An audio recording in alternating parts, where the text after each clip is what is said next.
This is me. This is the studio. I sit over here. And remind me to tell you about how I revealed a scam on Facebook Marketplace. But first, let's talk about nagging.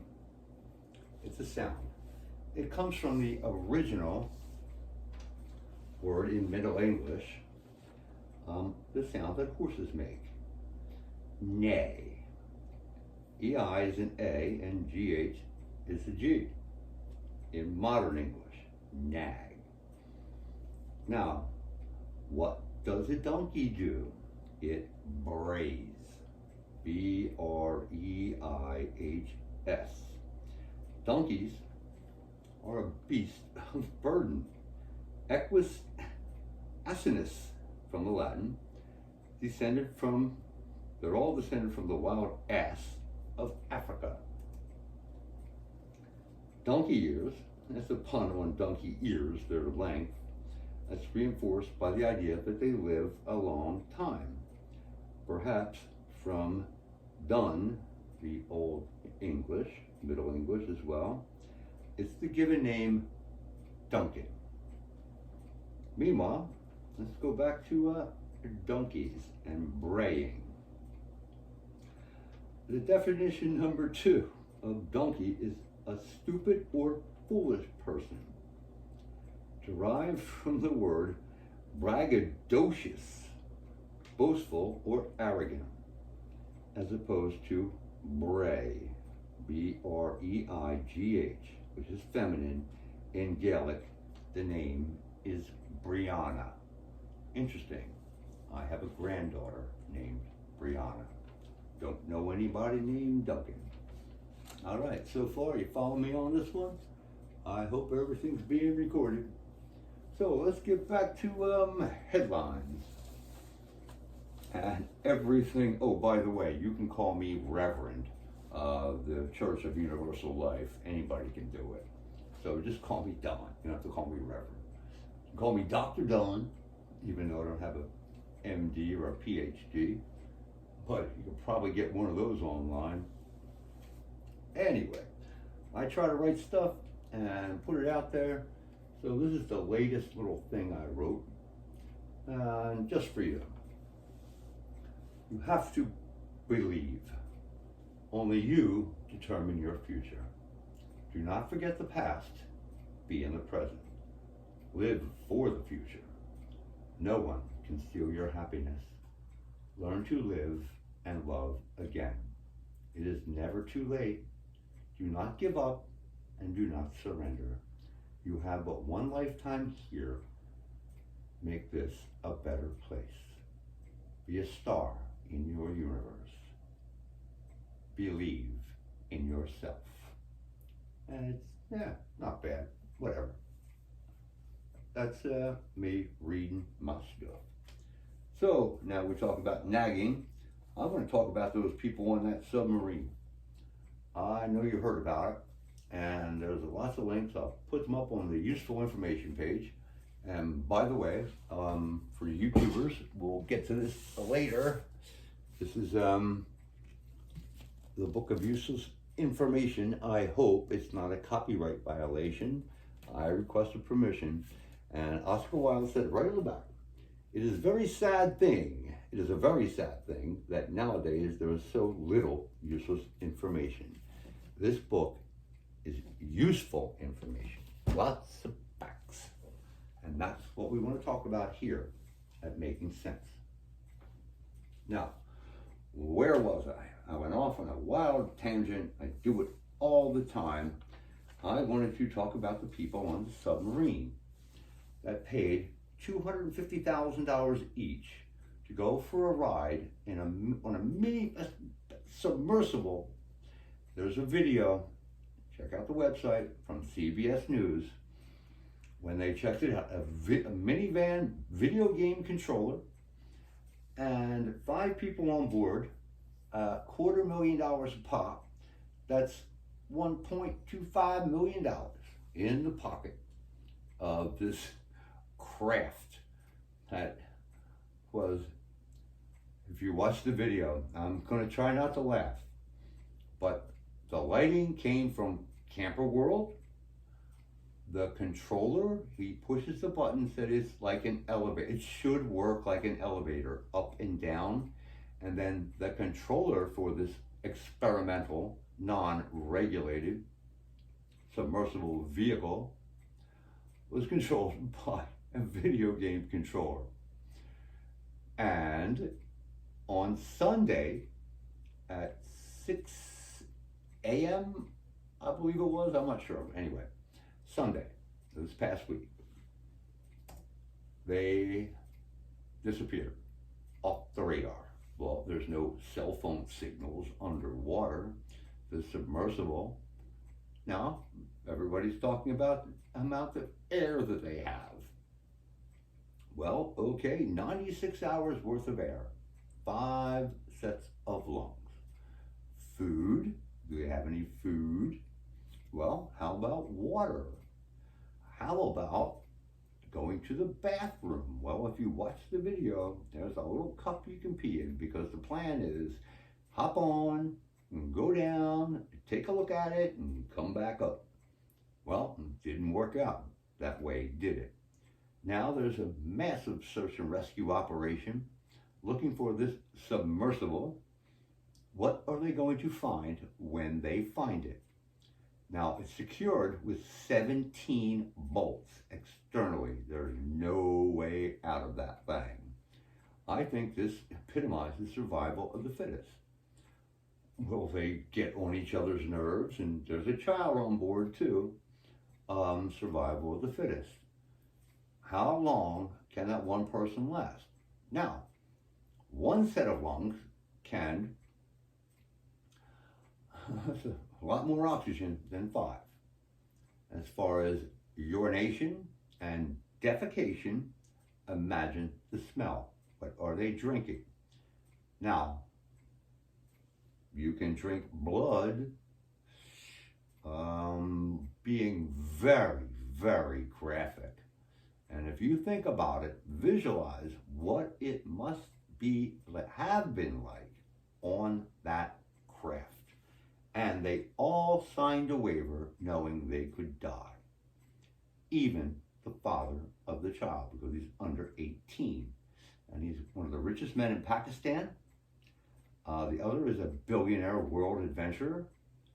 And there they are in a submersible craft to go see a shipwreck that happened in 1912. There's a movie, you can watch it, but there must be something about that adrenaline rush. Yeah, it's the thrill. Yeah, apparently the billionaire, I forget his name, and it really doesn't matter, is Guinness Book of World Records of his exploits and adventures. And now, I guess, perhaps he will be famous or infamous again. I suspect if anyone's going to survive that thing, what's happened there, it will be that guy. And we don't know what we'll find. He may be emaciated, or perhaps they lost pressure and they all died right away. And they are searching for this in futility. But with our current resources and everything we have, we will find it, though they will find it. The government is on it. The Coast Guard, the United States military, and search and rescue from all these other countries. I'm sure Pakistan has an interest in this. And this is not like finding miners trapped in a mine like in West Virginia. It's a little bit different. This was a pleasure cruise. And is the world captivated by this? Whereas there are so many other things happening in the world that we should be really paying attention to. Things like fentanyl. Here's one for you parents. Do you have a fentanyl kit? If your child happens to overdose on it and you happen to be there before they overdose and die, what would you do? Well, think about it ahead of time because it does happen to people. And I am speaking from experience. No more details necessary. I will keep my personal life out of this. The important thing to know is safe. And that's what matters when you're a father. To know that all of your children are safe and sound and thriving. That means as a father, you did your job. I won't even mention my divorce. I could, but that would be mean and bitter. And I'm not that kind of person. I believe I am a good man. I do my best for whomever. All you have to do is ask me. And I do not suffer fools well.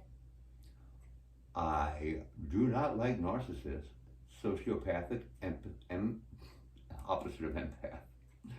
Psychopathic behavior, look it up in the big book of words.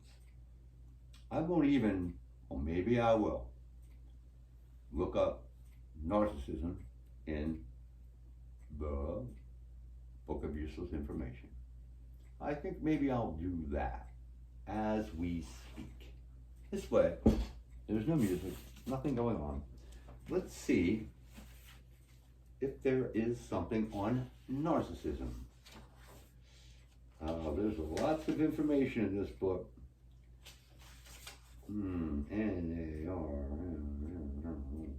Oh, they don't have narcissism. Oh, well. Well, how about psychopath? P.S. Why? I'm looking in the index. Oh, wait. Here's something on the Titanic on page 609. How about we'll visit that about the Titanic, page 609. Open up the book. Lots and lots of pages. Just play along here. 605, 7, 8, 9. The late, great Titanic. Many believe the sinking of RMS Titanic to be the champion of all maritime disasters, but history tells a far different tale. That luxury liner that sunk, 1,500 souls. How about April 27, 1865, nearly 44 years before the Titanic received its first rivet in an Irish shipyard, the Sultana. It was a paddle wheel steamer which made its way up the mighty Mississippi River. On board were an estimated 2,300 passengers, a group primarily composed of Union soldiers returning home from the Civil War. Just after the ship cleared Memphis, Tennessee, one of its main boilers exploded. In an instant, hundreds of people and a sizable chunk of the superstructure ceased to exist. Seconds later, a raging fire. All told, approximately 1,700 souls perished. The culprit was determined to be an improperly patched boiler that never stood a chance against such elevated pressures. In the most heartbreaking of ironies, many of Sultana's victims were newly released POWs who had survived the notorious Kawaba and Andersonville Confederate prison camps. Quite appropriate. Juneteenth just passed. How about the Providence? Less than 4 years after the Titanic, February 26, 1916, the French auxiliary cruiser Providence II was making its way across the Mediterranean, and 4,000 aboard, 3,130 perished. The Goya refugees. Of the 7,000 people aboard, it was a German transport ship evacuating 7,000 refugees and wounded soldiers from the Baltic states of East Prussia and Poland on April 16, 1945, after setting out for Copenhagen. The ship tragically moved into the crosshairs of a Soviet mine layer submarine, L-3. Locking on its quarry, the L-3 fired 2 torpedoes. They hit their mark and the Goya split in two. 7,000 aboard, 183 survived. How about the Doña Paz, it's Spanish, and the Vector. Doña Paz and the Vector. It doesn't require icebergs for a world war to commit a vessel to a worst of tragedy. Sometimes an innocuous ferry crossing can produce disastrous results. That was the case of the Philippine passenger ferry Doña Paz.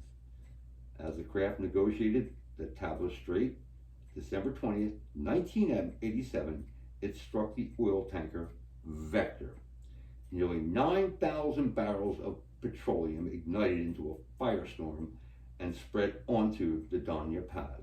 In minutes, the blazing ship sank, taking nearly everyone on board. Of the 13 crew members who went to work that fateful day, only 2 returned. So if not an outright record, what was the death toll on the Doña Paz? Here's where it gets interesting. The official toll was 1,565, but other sources placed the number at 4,375. Then again, since the ferry was severely overcrowded, well-reasoned estimate reached as high as 9,000. If that's the case, the Doña Paz is the deadliest maritime disaster in history. All right, there's a lot more where this came from, I promise. So let's just wrap up this week's episode. Next week we'll talk about the man code and is there a woman code, and I think it'll be fun. Perhaps I will ask Google, hey Google, what is the man code? On the website Amazon.com, they say the code is 1 3 12 120 3000, and by mastering the relationships these 5 numbers represent, men will establish the right priorities, make the right plans, diagnose unforeseen difficulties, make mid-course corrections, and achieve the positive results that they desire and God intends. To find out more, look for the link in your Google Home or Google Assistant app. Hey Google, is there a woman code? On the website Amazon.com, they say the woman code is a way of living, of navigating life's challenges, and of interacting positively with other women. It's a way of pursuing our dreams and our deepest desires. All right. With that, I will be pushing the red button shortly. In the meantime, DonMakingSense.org. Tell your friends, tell your enemies, tell your frenemies. And while you're out there, be safe, be kind, question everything, and just be the best person you can be. The universe will reward you. It's called karma. Bye for now.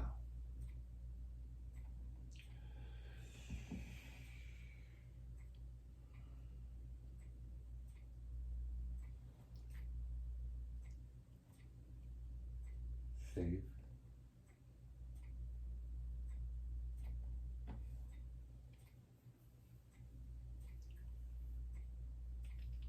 Believe.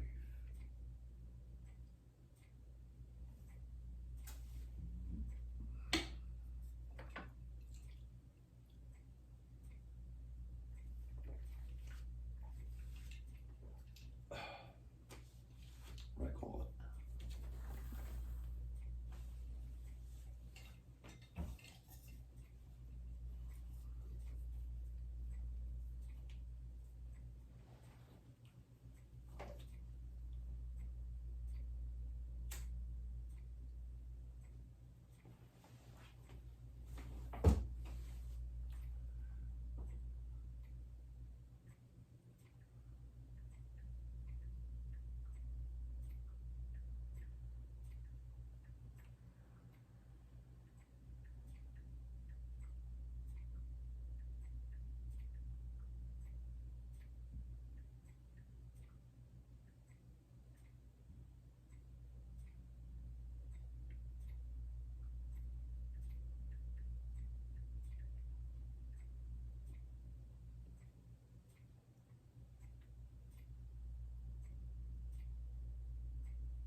cut that. Hey, YouTubers, you're catching the very end. All right. Bye for now.